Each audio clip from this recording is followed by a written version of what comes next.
পাবনার ঈশ্বরদীর পাকশী ইপিজেড গেটের সামনে গড়ে উঠেছে চায়ের বাড়ি and coffee shop. Nurani ideal কিন্ডারগার্টেনের শিক্ষকতার পাশাপাশি দোকানটি গড়ে তুলেছেন ওই এলাকার মোহাম্মদ ইমতাজ প্রামাণিকের ছেলে সোহাগ হোসেন। চা, পোড়া রুটি সহ লোভনীয় আইটেমের সুস্বাদু খাবার বিক্রি করে সাড়া ফেলেছেন এলাকায়। পাবনা থেকে ইয়াসিন আলী শেখের পাঠানো তথ্য চিত্রে ডেস্ক রিপোর্ট। ১.৫ বছর আগে শুরু হওয়া সোহাগ হোসেনের দোকানটি ছোট হলেও ভোক্তাদের রুচির সঙ্গে তাল মিলিয়ে গড়ে তুলেছেন।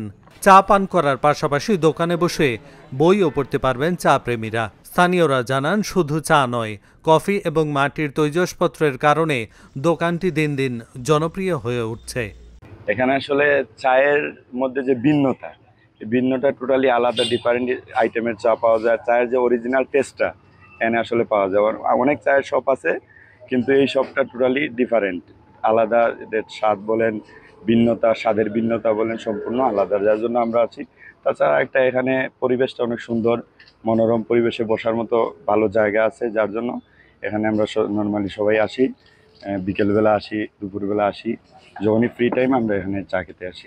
হ্যাঁ, চাটা অনেক স্বাদ, ভালো লাগে আমাদের। প্রতিদিন এখানে আসে আমরা বসে আড্ডা দিই, চা খাই।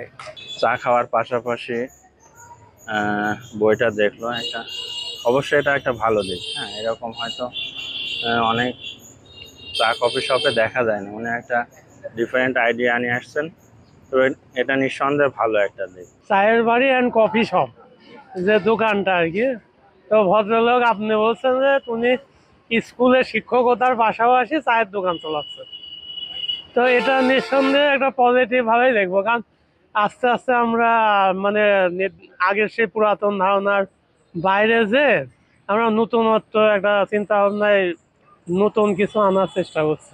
ওনার এই চাটা অনেক পপুলার, অনেক।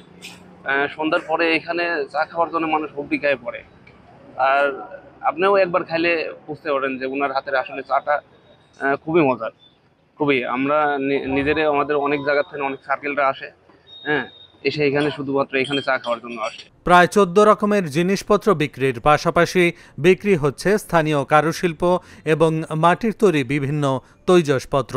চায়ের মধ্যে রয়েছে মালাই চা, স্পেশাল মালাই চা, খেজুরের গুড়ের চা, মটকা বা তান্দুরি চা, মধুমিক্স কালোজিরা চা, পুদিনা চা সহ প্রায় ১৪ রকমের চা।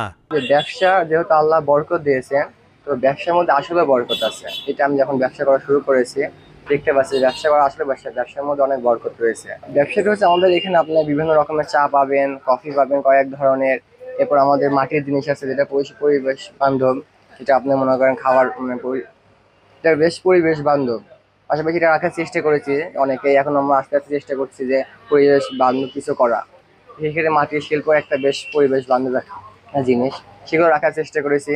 বিভিন্ন রকমের চা আছে, কফি আছে, এবং আগামীতে এখানে আরো কিছু করার ইচ্ছা আছে। আগামীতে ইনশাআল্লাহ দোকানটাকে আরো একটা বড় পর্যায়ে নিয়ে যাব, এমন একটা ইচ্ছা আছে।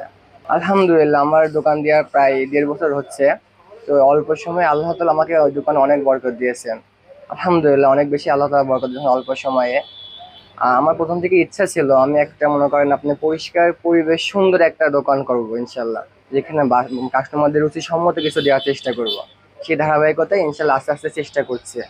আমার একটা পরামর্শ থাকবে যে আমার কিছু যুবক ভাইয়েরা এখন মনে করেন লেখাপড়া শেষ করে বা লেখাপড়া করতে করতে অনেকটা সময় পার করে ফেলে, লেখাপড়া শেষ করে বসে আছে জবের জন্য।